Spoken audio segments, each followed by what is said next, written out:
Okay. Are there good ways to extrapolate company information from company email addresses? So you get so-and-so at google.com or so, and you're trying to see what industry they're in or qualify the leads just from the email addresses.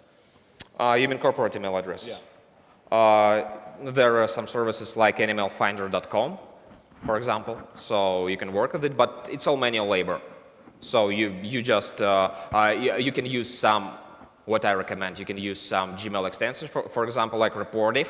So you can enter the email address, and if it's linked to any LinkedIn profile or something like that, it will show you. So it's a very good tool. But once again, it's manual labor, so you need a dedicated person. I recommend my clients to have, the database master, the guy who just works with the databases, who updates the data all the time. So that's my answer. So you had a great demonstration with the number of domains, everybody standing up. When you're doing that online, with larger businesses, how do you understand who the contact person is who decides if the deal happens or not? I mean, do you have some tips and tricks in that area?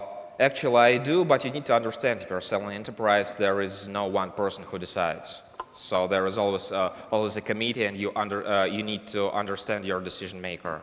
So you sell PPC advertising, you have a PPC manager, you have marketing director. If you sell into SMB, you can go, you can talk to the CIO. So actually, I'm answering you need to sell manually for some time to understand the decision-making process.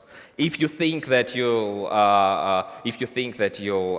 just implement some marketing automation stuff from the internet and you'll be golden without any sales experience, you're mistaken. So you need to sell manually for some time at least. You need to understand the objections. You need to understand the target. I understand that it's threatening to the internet marketing guys because they want to hide under their computers and just not to talk to anybody.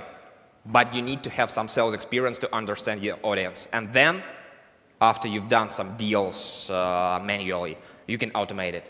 Because in the end of the day, what is marketing? It's multiplied salesmanship. Yeah. So going back earlier in your conversation, you talked about the content. And I love what you sort of flipped it on the head where the buyer is like, I'm not sure I want what you have. And that's a little different how I usually think of it in SEO, where you think somebody wants something and I'm going to give it to you. Yeah. But you're flipping and saying, I don't want what you have. And how do you find where the holes in your content are? How do you know that you have a hole in that content process? Once again, actually, I have no better answer than to repeat my previous one. You sell manually, and you understand your sales process. You understand that on first negotiations, you're hammered with these kind of questions. On this stage, you're hammered with these kind of questions, and then you create the content to answer them.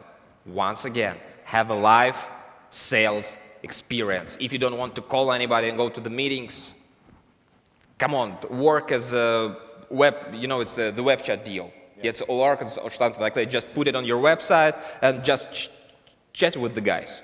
Because it's B2B, you don't have a lot of traffic. Yeah. For a lot of industries that I work in, it's like if you have like 3 registrations from the landing page per day, you're like golden. Yeah. So I think that may be the answer to the next question here.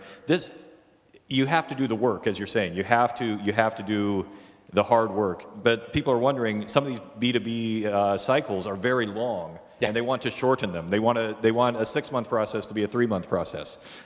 Is that possible? Can you do that, or do you just have to do the work? You just have to do the work. Okay. So actually, it depends. Yeah. But if you want some general guidelines, why is the sales cycle long? Usually, it's because what's going on with this stuff? Actually, it's because you start to talk with the wrong person. So there are decision makers, and they're not kind of gatekeepers. They're the guys who can say no, but they can say yes. So you're talking to some assistants. You're talking some to the managers that have no purchase power, for example. So you need to step up. You need to find your ways to be interesting to the CEOs, to CMOs, to the guys who are in charge of the decision process. Because actually, if we dissect the long sales cycle, usually what we see that it's like 6 months. Yeah, for 5 months you're slamming the doors and talking to the wrong people, and then you got to the right guy and deal is done. So you need to understand. If you see that your sales cycle is too long, you need to understand that probably you're talking with the wrong people most of the time. In companies that are fit for you, for your product, but you're talking with the wrong people. So we need to do something with it. Okay. Last question. Best band ever? Dream Theater. What's that? Dream Theater. It's the progressive power metal. I don't know how to talk. It's my favorite band. Oh, okay. All right. Dan Gridin, everybody. Hey, thank you. Thank you very much. It was a pleasure. Very awesome.